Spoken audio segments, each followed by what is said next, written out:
يا سيد، عامل ايه يا سيد؟ اخبارك ايه؟ النهارده مبابي حالف لا يكسب الماتش يا جماعه عشان القضايا اللي رافعها على باريس سان جيرمان.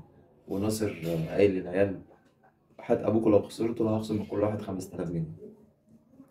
طبعا مبابي الدنيا متوتره، هو مش ماتش كارو بس بالنسبه لمبابي، رافع قضيه تقريبا او اتنين كده على باريس سان جيرمان. باريس طبعا داخل بطل اوروبا موسم تاريخي. الريال طبعا عايز ينقذ موسمه الصفر ده من الانهيار. ما فيش ولا بطوله كبيره في الموسم ده للريال. طبعا هنتكلم عن نقاط القوة والضعف بس بشكل مختلف شوية. بشكل مختلف زي ايه؟ يعني هنجيب صور من ماتش مثلا ماتش باريس والبايرن. الماتش كان قوي، الفريقين منظمين، منظمين خطوطهم، تكتيكيا عاليين. هنقرر عليه في الأول وفي الآخر. أنت عندك نقاط قوة وأنا نقاط قوة، أنت أجمد فريق في أوروبا وأنا أجمد فريق في أوروبا. الكرة تفاصيل، تفاصيل صغيرة جدا. هناخد كام صورة كده من ماتش البايرن هنشوفهم، نشتغل على البورد شوية. مش عايزين نشتغل بقى الكلام الروتيني بتاع كل واحد يطلع بيقول كلمتين بس، عايزين نشتغل ملعب بقى، يعني الكرة بشكل مختلف شوية. الريال طبعا مع تشافي هو بيعتمد على تقريبا خطتين دلوقتي، وليكن بيتغيروا حاجات بسيطة. هو 3 4 2 1 للريال، وأحيانا 4 3 3. طبعا هو بيعتمد. تشافي هو جاي أصلا عايز يخرج فكرة أنشيلوتي يرميه بره، عايز يستحوذ، عايز يلعب ضغط عالي. طبعا عنده دوناتيلو وفينيسيوس وبلينجهام. طبعا عايز يدي الفريق يعني عايزين يتقالوا عليه فريق هجومية، فرق من ضمن الفرق الهجومية، ويبقى عنده سرعة في التحولات. وأظن إن ده كان أنشيلوتي بيعمله، يعني سرعة التحولات في المنطقة الهجومية دي كان أنشيلوتي بيعمله وكان أشطر واحد فيه يعني. اللي هو أنا مش عارف بتوع الريال بصراحة زهقانين من أنشيلوتي ليه؟ جالهم بعد سنين، جاب لهم كام بطولة، جاب لهم دوري أبطال، جاب لهم سوبر غايب عنهم كام سنة. في أسوأ ظروفه مثلا ماتش برشلونة الأخير اللي خسروا ده، أنشيلوتي بطريقة لعبه ده اللي هي مش عاجبة حد، طريقة اللعب دي مسجل 5 أهداف في 2 تسللين تقريبا على ما أتذكر لمبابي، لكن مسجل 5. أحسن واحد بيعرف يلعب كرة بينية من خلف الخطوط ويلعبها صح على برشلونة بقى، اللي بيلعب دفاع متقدم وبيلعب على الأوفسايد، على بلد الوليد، على السكة الحديد. هو أنشيلوتي يا جماعة مش هيتغير، مش هيتغير وكورته حلو. يا جماعة جاب لكم 2 دوري أبطال أوروبا. أنت لو الماتشات دي اتعادت، أنت كمشجع ريال مدريد هتقول مش هنكسب الماتشات دي، ما كنتش هتكسب أي حاجة فيه. بس يعني دلوقتي خلينا في تشافي. تشافي النهارده يعني عايز يعمل، هو جاي يعني جاي زي مشروع كده طويل الأمد مع الريال. طبعا بيعتمد على الظهيرين بيطلعوا اللي هو أرنولد وبيلعب على الشمال أحيانا أردا جولير. هاينسن كان جايبه عشان يلعبه برضه ظهير لكن بيلعبه مساك. طبعا أول ما جه أول ماتشين مثلا اتطرد منه اسينسيو المدافع، بعد كده هو اتطرد وعنده أعتقد عنده إصابة يعني. باريس طبعا معدل أعمارهم صغير جدا، تقريبا 23 سنة 24 سنة. فريق عنده طموح وسريع. باريس بقى كده عشان خلاص شال الفكر اللي هي بتاعت النجم. يعني كان دايما امبابي، هجيب نيمار، هجيب ميسي عشان ناخد دوري ابطال. اكتشف ان دول مش دول بيجيبوا دوري ابطال. ميسي من 2015 لحد ما مشي من برشلونة ما خدش دوري ابطال. بالعكس كان بيتعمل عليه رومنتادات من روما والليفر بسيناريوهات هيتشكوكية يعني.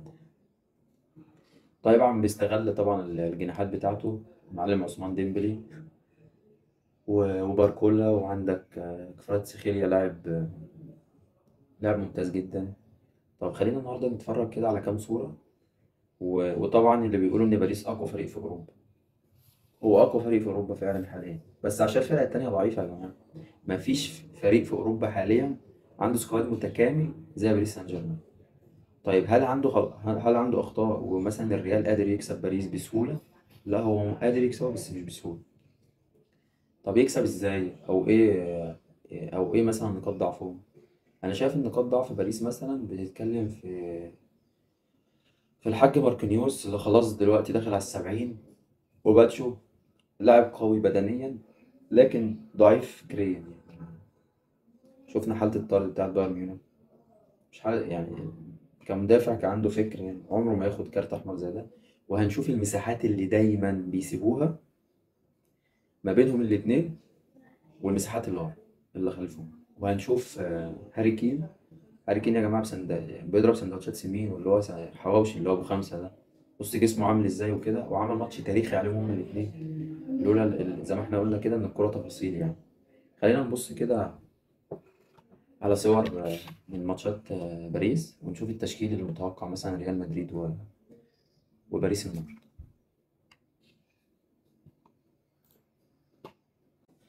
ده مثلا التشكيل المتوقع اعتقد لتشافي النهارده للريال، اللي هو يلعب بأربعة ورا، اللي هو جارسيا واسينسو وروديجير وارنولد. وهيلعب ثلاثة في نص الملعب، اللي هو جودير وتشاوميني وفالفيردي. هيلعب قدامه بلينجهام حر كده بيدخل بين جارسيا وفيني. طب في تشكيل أفضل من دي؟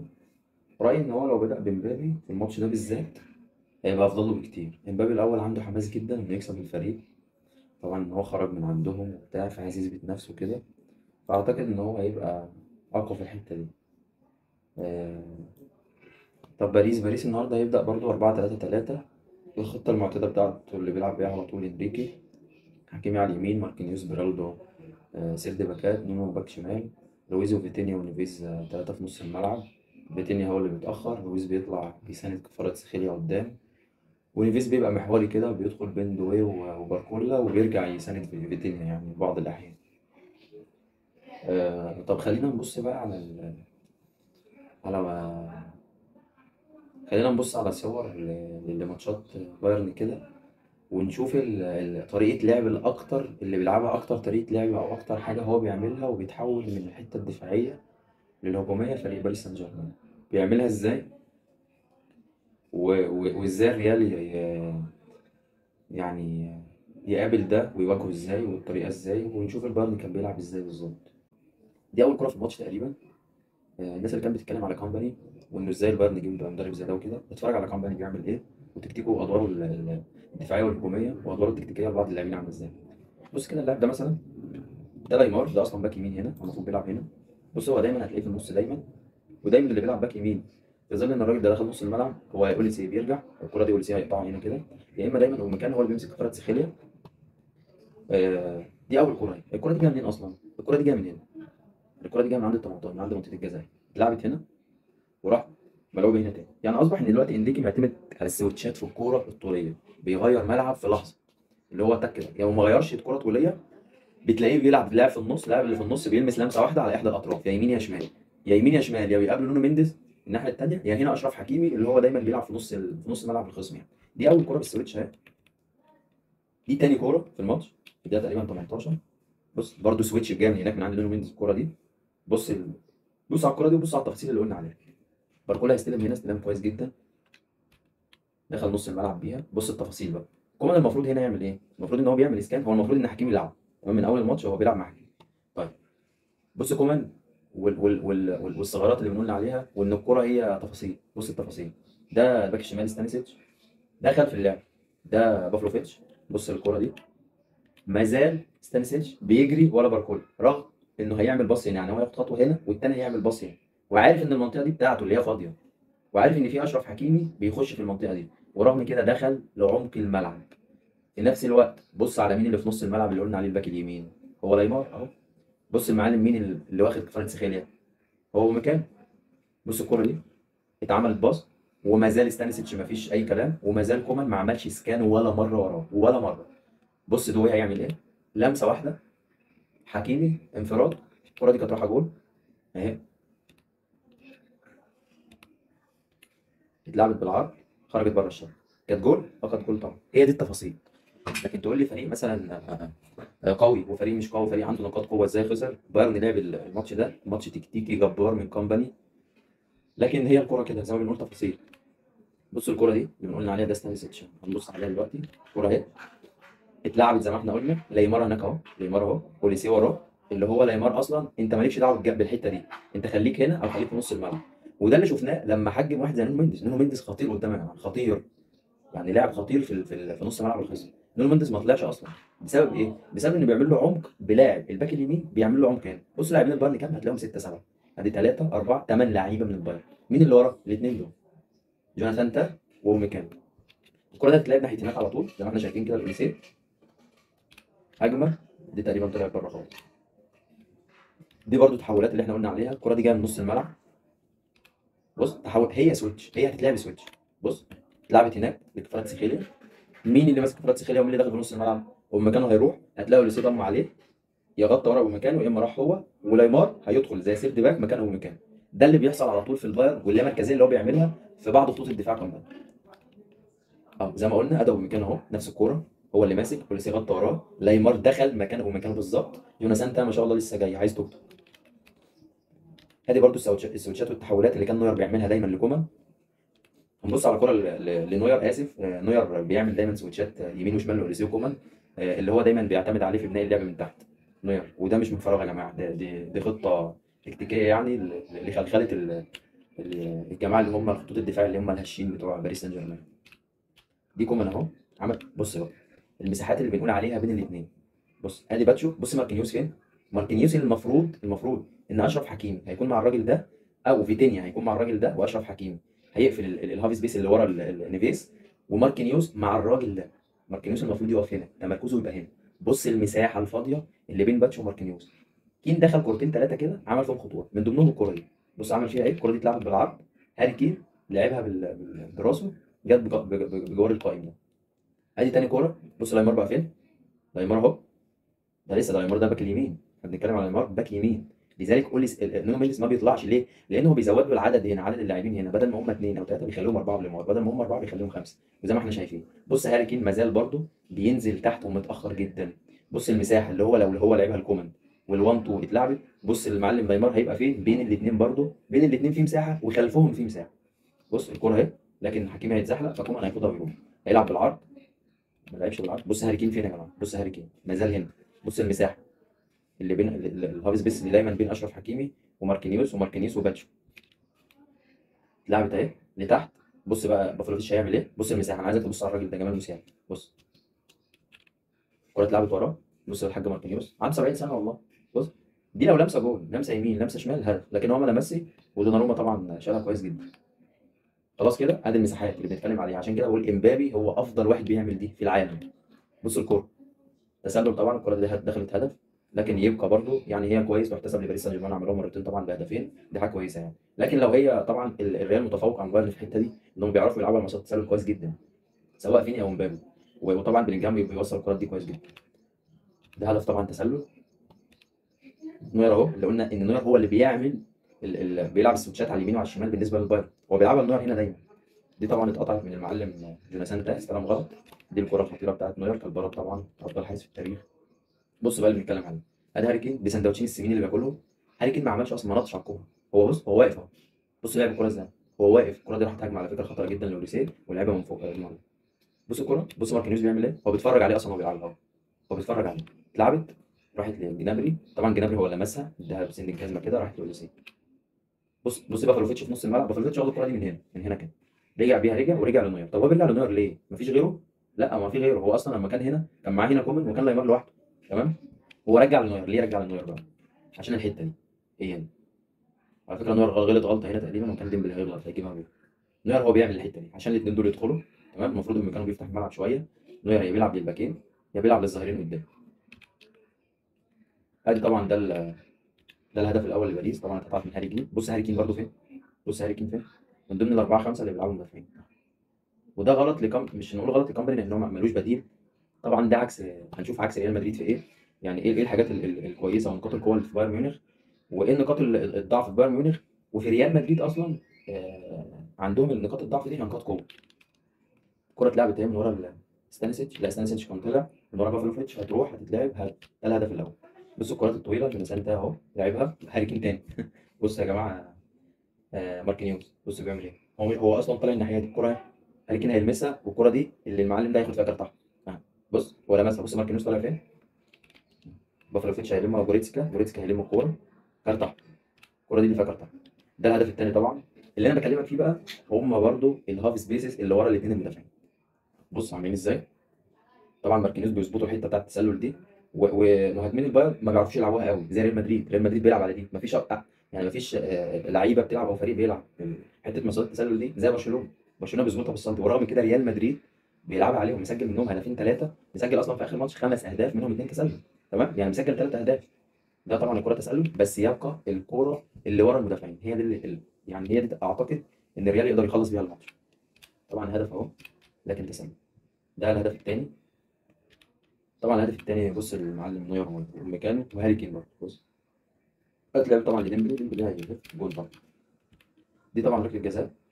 ده اللي انا بقول عليه برضه خلف المدافعين. بص ماركينيوس في اتنين هنا، تمام.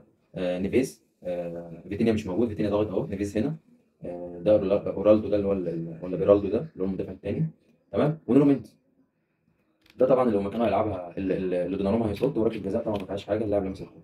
طب تيجي نبص بقى الحاجات دي في بورد كده، ونشوف الريال يقدر يعمل ايه قدام باريس، او الباريس يقدر يعمل ايه قدام الريال.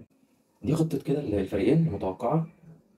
طيب الريال عايز يلعب كوره او عايز يكسب، المفروض يعمل ايه؟ انا رايي يفرط في اردا جولير، وينزل كيليان امبابي، يلعب بثلاثه قدام، ويلعب بتشاومين هنا. يعني يشيل اردا جولير، هيحط فالفيردي تشاوميني تحت هنا، بلينجهام هيديله حريه شويه. تمام، ده هيبقى مين؟ كيليان امبابي. كيليان افضل واحد هيلعب حته الهاف سبيس اللي ورا الاثنين دول، واعتقد هيسجل منها هدف واثنين اعتقد. تشاوميني وفالفيردي ليه هنا؟ عشان التحولات بتاعه الاظهره. فالفيردي لازم يسند الراجل ده، عشان لما الراجل ده يطلع كده ومعاه الكوره، عشان امبابي معاه الكوره هنا كده، الراجل ده يسند وروديجير يقرب منهم شويه يعمل المثلث بتاعه. تمام. بلينجهام طبعا بينزل هنا شويه، واسينسو بيضم. هتلاقي الدنيا عندك مقفوله، نفس اللي البايرن كان بيعمله. باريس ما لعبش كوره على البايرن، ما لعبش كوره على البايرن خالص. طيب، طب الناحيه دي تشاوميني ليه هنا؟ عشان نفس الموضوع، بلينجهام هيضم هنا شويه. الراجل ده لما بيطلع كده، الراجل ده خلي بالك هو بيدخل في العمق كده بيبقى مهاجم تاني مع الراجل ده. يعني الراجل ده بيبقى مهاجم، والراجل ده بيبقى مهاجم تاني معاه. فلازم تشاوميني يسند الراجل ده جارسيا، اللي هو بيتهيألي ضعيف، يعني اعتقد ان هو ضعيف دفاعيا شويه، بس يلا مفيش غيره. فلازم يضم هنا بلينجهام، طبعا بيقفل المساحات هنا مع نزول فيني. طبعا في ادوار دفاعيه بتتاخد دلوقتي للاظهره بتاعت ريال مدريد غير الاول. ففيني طبعا هيقفل المساحات دي، فانت طبعا هيحصل عندك المثلث اللي بنقول عليه، اللي هم دول او بلينجهام او دول، وبلينجهام بيضم هنا. بلينجهام هيلعب دور محوري شويه. تمام. طبعا انا اظن ان لو قفلت ده، اعتقد ان لو قفلت على الراجل ده، وده اخطر، يعني اخطر خطير زي ما بيقولوا، وقفلت على ده، فيتينيا، رويز، نيفيز، مش اخطر من دول. فيتينيا هو لاعب طبعا ارتكاز قوي جدا، بيعرف ينقل الكوره، اللونج باص والشورت باص عنده هايلين جدا. طبعا اللونج باص هو دايما بيلعب للراجل ده كده، وبيلعب لده، بيلعب الكرات دي. باركولا دايما بينزل لتحت في الحته دي عشان يعمل السويتشات اللي قلنا عليها في اكتر من ماتش يا جماعه. الراجل ده بيلعب الحاجات دي في اكتر من ماتش، بيلعب الكرات دي في اكتر، بينزل هنا عشان ياخد الراجل ده. الراجل ده بيبقى ماسك ده وياخد الباك ده. تشاوميني طبعا ممكن يبقى هجمه، هو هينزل كده، يا يروح مباص الراجل زي ده في النص مثلا، يا اما مباص الراجل زي نيفيز. دوي بينزل في الحته دي، بيعملوا الباص، الراجل ده بيطلع تاني، يا اشرف حكيمي بياخد اللونج ده وتتلعب له، يا اما اشرف حكيمي بيلعبها بالعرض والراجل ده بيكون هنا كده بيلعب بالعرض. احيانا بتشوط تيجي جون، احيانا لا، احيانا اشرف حكيمي اللي بيضم جوه، وتلاقي باركولا هو اللي هنا، وبتلاقي اشرف حكيمي اللي بيسجل. اعتقد باريس جايبه في البطوله دي حوالي 11 12 جول اعتقد، او 11 جول بنفس الطريقه. او الناحيه الثانيه، كفاراتسخيليا هو اللي بيلعب بالعرض، او كفاراتسخيليا بيعدي وعلى طول شوطه في الجول على طول. نتكلم عن دور ريال مدريد الهجومي مثلا. طيب انت عايز تهاجم، المفروض ان انت اول حاجه حجم الراجل ده. انت عايز تهاجم هتحجم الراجل ده، لازم الراجل ده ما يطلعش. تمام، لان الراجل ده وده لما بيطلعوا بيعملوا خطوره جدا. تمام، لازم تحجم ده. طب هتحجم ده ازاي؟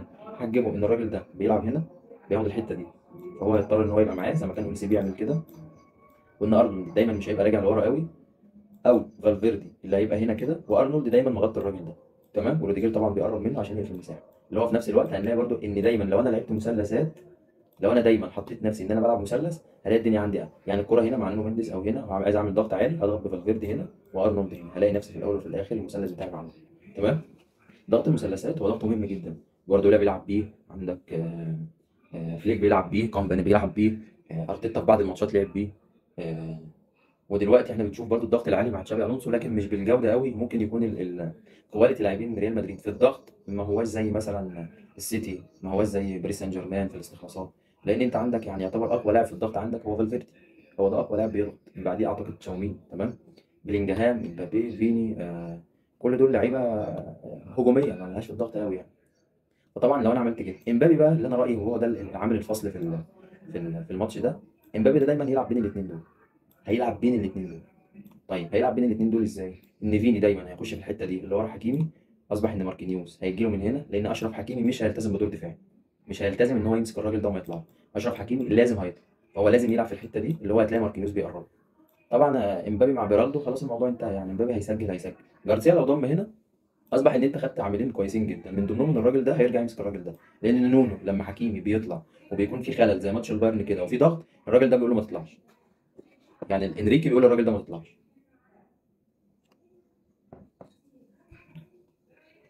امبابي الكرات الطويله من بلينجهام جايب كويس جدا جدا جدا في الكرات البينيه اللي بيلعبها كده، سواء لفيني او اللي بيلعبها هنا، اللي بيلعبها للراجل ده او اللي بيلعبها للناحيه دي، كويس جدا فيها، كويس جدا جدا جدا يا جماعه، الراجل ده خطير فعلا. وبلينجهام بقى رقم 9. فاعتقد ان خطه ان انا العب بالثلاثه دول هنا، اخلي فيني دايما ما بين الاثنين دول اللي هو اشرف حكيمي رقم 5 ماركينيوس، هيدي اريحيه جدا لمبابي، ان الكرات اللي بتتلعب هنا دي اللي هي البينيه دي، الريال بيعرف يظبط مصيدة التسلل كويس جدا وبيسجل منها على فرق كتير، واخرهم ماتش برشلونه طبعا. تشاوميني له دور عامل كبير جدا، هو الضغط على نص الملعب ومساندد الراجل ده، مساندد الراجل المسكين ده والغلبان ده. وفالفيردي هيبقى عليه دور بدني يعني قوي جدا في مساندد الراجل ده والراجل ده، لازم الناس دي تساند. طب الدور البدني ده لازم يطلع الماتش ده، يعني الدور البدني ده بالنسبه لريال مدريد لازم يطلع الماتش ده. هيطلع الماتش ده ليه؟ لان انت لو كسبت الماتش ده تاخد البطوله، يبقى انت خرجت ببطوله هتنسيك شويه الخروج من دوري الابطال ودوري وحاجات كتير جدا. طب بالنسبه لباريس تلعب ازاي؟ طيب نيجي بقى لباريس. باريس طبعا لو عايزه تاخد دور هجوم على ريال مدريد، رايي ان اهم عامل لباريس سان جيرمان عشان تكسب ريال مدريد هو ال1 تو 1، واحد ضد واحد. اعتقد ان الثلاثه بتوع باريس سان جيرمان، واحد تو واحد، واحد 1 تو 1 مع اي لاعب دفاعيا مع ريال مدريد من السته اللي ورا، فيما عدا فالفيردي بس، اعتقد هيكسبوا كل ال1 تو 1. باركولا مع جارسيا هياخدوا ويروح، حكيم مع جارسيا هياخدوا ويروح، تشاوميني بحالات اللي هو مره يقطع ومره ياخد انذار في انذار ما يعرفش يلعب تاني، لو تشاوميني خد انذار في اول ماتش ما بيعرفش يلعب تاني، بيطلع بره الماتش. كفاره سخيله مع ارنولد، ارنولد ضعيف دفاعيا جدا. روديجير اي حد معاه اصلا هيعديه، حتى لو ما حدش معاه بيعدي نفسه يعني. اسينسو هو تقريبا اقوى، يعني اقوى من روديجير شويه، لكنه لاعب متهور شويه، بحسه واخد غرور شويه يعني، مش عارف ليه، يعني لسه الراجل بيلعب بقاله اسبوعين وواخد، انت بتلعب بقالك 3 ايام يعني، امال لو انت راموس مثلا هتعمل ايه؟ تمام.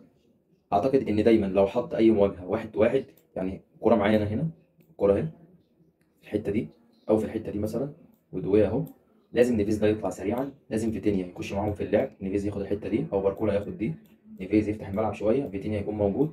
اصبح ان كده كل لاعب مع لاعب، بالعكس روديجير طبعا هيرجع هنا، يا اما هو يضغط واسينسو هنا، هو يضغط على الكوره واسينسو يلعب مع ده، فلاعب تو لاعب، لاعب مع لاعب دي 1 تو 1، اي حد من دول هيعدي اي حد من دول. اعتقد وجهه نظري ان انريكي النقطه الفاصله زي ما بنقول التفاصيل هي اللي بتفرق، انه لو حط ان كل الفرق تحط ان اللعيبه دي لويس لازم يتدخل هنا ونونو منديس لازم يحط هنا، لازم يتدخلوا هنا، بحيث ان كل لاعب لو الراجل ده مع ده، الراجل ده ما يروحش يعمل عليه زي ما قلنا الايه المثلث اللي احنا قلنا عليه ده. تمام، اللي هو لو ده جه يمشي هيلاقي دوي هنا فلازم يرجع حتى لو معهوش الكوره، ده هيعوز يروح يساند ده هيلاقي فابيان لويس بيتحرك في العمق فلازم يرجع معاه، فاصبح ان ده يحط واحد، واحد مع واحد وواحد مع واحد. دي طبعا مع ريال مدريد وحشه جدا جدا جدا. دي وجهه نظري في الماتش. ان شاء الله هنشوف الماتش النهارده. اعتقد لو مبابي بدأ ولعب كرات تمريريه كتير او بينيه كتير ما بين خلف المدافعين، اعتقد ان الريال هيقدر يسجل هدف واثنين. لو عمل تكتل عددي في نص الملعب هنا كده، بالنسبه للحته دي لما بتعمل تكتل عددي بالنسبه لباريس سان جيرمان، بيبقى عندهم الموضوع مش افضل حاجه. حكيمي دفاعيا سيء، نونو مينديز دفاعيا بحالات تمام، يعني ماتش البايرن ما شفناهوش اصلا. اوليسي كان مفسحه زي ما بيقولوا. بيرالدو هو لاعب ضعيف. ماركينيوس تقريبا عنده دلوقتي 70 سنه واحفاده دلوقتي وداخلين وفي معاش يعني داخلين على مشكله ارض جوافه وبتاع، فهو اصلا مش مركز في الكوره، هو بيلعب بس عايز يلم قرشين عشان الكلام ده، عشان احفاده والكلام ده. آه، في ناس شايفه ان باريس خط دفاعه قوي جدا، انا لا عكس كده جدا، يعني انا شايف ان باريس خط دفاعه هو اللي ممكن يخسرها الماتش، هو من اول فيتينيا وانت طالع لقدام، العيال خطيره، العيال خطيره، بس زي ما بيقولوا كده ان العيال خطيره في ماتشات مصيريه لازم اهم حاجه الدفاع يشيل. دوناروما بيشيل طبعا بقاله كام ماتش، بيشيل كرات مهمه جدا، بس حارس بدون صايد حطه حائط صد قدامه هنا، صد واحده مش هيصد الثانيه، صد ثلاثه مش هيصد اربعه، غير ان هو لازم يسجل. فاعتقد الاقرب للماتش ده من وجهه نظري لو لعب بالطريقه دي، هو تشابي الونسو يقدر يكسب باريس سان جيرمان، نتيجه ممكن 2-1 او حاجه، 3-1 3-2 كده. لو لعب بالطريقه اللي قلنا عليها دي، ان امبابي لازم يبدا، فرط في اردا جولير، اللي انت عندك زيه في الملعب. اردا جولير ما هوش لاعب قوي، تمام. عندك بلينجهام بيقوم بدوره، بلينجهام هيتعب شويه الماتش ده، واعتقد ان هو لو فايق الماتش ده هيفرق جدا جدا بالنسبه لتشابي الونسو وبالنسبه لريال مدريد، وهو اللي هيصنع الفارق مع امبابي. طبعا فيني مش عارف يلعب اصلا، انتوا عايزين يا جماعه تخلوه يباص الكوره كل شويه، وهو انتوا بتهزروا ولا ايه؟ هو انا جاي عشان اباص ايه؟ ده انا جاي من البرازيل يا جماعه، عيب والله. ف اظن يعني ان لو تشافي فكر في لو بص على ماتش زي البايرن وشاف المساحات اللي ورا دي، اعتقد ان هو يقدر يكسب باريس سان جيرمان. مش هنقول بسهوله، الماتش صعب جدا على الفريقين، لكن هيبقى اسهل من اللي الناس بتتكلم بيه، والمحللين كتير بيتكلموا بيه ويطلعوا يتكلموا. مش عارف يعني هم شايفين في باريس اقوى فريق في اوروبا من ناحيه هو اقوى فريق في اوروبا حاليا، لكن عشان الفرق كلها اللي بتنافسه مش كامله. يعني مفيش فريق تقريبا متكامل زي باريس اليومين دول. كل الفرق ناقص في خطوط، يعني ناقص اللاعبين عندها في خط واثنين وثلاثه، الا باريس سان جيرمان هو عندهم نقص في خط واحد هو خط الدفاع. لكن انت لو بتدور مثلا على ريال مدريد، ريال مدريد عايز مساك كويس جدا. دور هينسن اللي جاي، هينسن ما هواش اللاعب السوبر يعني، ولا اللاعب اللي بيستخلص الكوره كويس جدا. عايز لاعب ديفندر كويس جدا جنب فالفيردي، عكس تشاوميني اللي بيلعب ماتش و10 لا. ففي حاجات كتير الريال برضو ناقصاها. عايز لاعب يسند بلينجهام شويه، بلينجهام بيتعب جدا ما بين الربط في الحته الدفاعيه وبين الربط بين المهاجمين. كان طبعا قبلها بس بشهرين ثلاثه كده كان عندك توني كروس ومودريتش، كانوا الاثنين بيعملوها مع بعض، تمام. فبلينجهام بيتوه في الحته دي، انت عايز لاعب برضو زيه، يعني انت عايز لاعب نفس الشكل كده، اللي هو مره تغير تلعب 4 2 3 1، مره تلعب 4 3 3 واحد ثابت 6، والاثنين بيخرجوا كوره، مره 4 1 2 3، مره 4 4 2، هتخلي 2 1 6 1 زي 8 كده، والاثنين بلينجهام هيبقى 10 تحت المهاجمين، والتاني هيبقى حر شويه لان بلينجهام بيتظلم في الحته دي فعلا. بس ان شاء الله نشوف الماتش النهارده ونستمتع كده، ويكون ماتش يعني كويس جدا، وامبابي يخرج يقول لعم ناصر، عم ناصر انا عايز الفلوس اللي عليا. شكرا. ما تنساش تعمل سبسكرايب، اعمل اشتراك واعمل لايك واعمل كومنت على الفيديو، سواء في حاجه غلط او انت شايف حاجه تانية. دي احنا طبعا بنقول من وجهه نظرنا كده يعني، ممكن تكون وجهه نظرك مختلفه طبعا، وصح برضه، لان الكوره هي وجهات نظر وتفاصيل زي ما بنقول صغيره، ممكن احنا مش شايفين حاجه مثلا معينه انت شايفها. يعني اكتب لنا كده وشاركنا رايك يعني.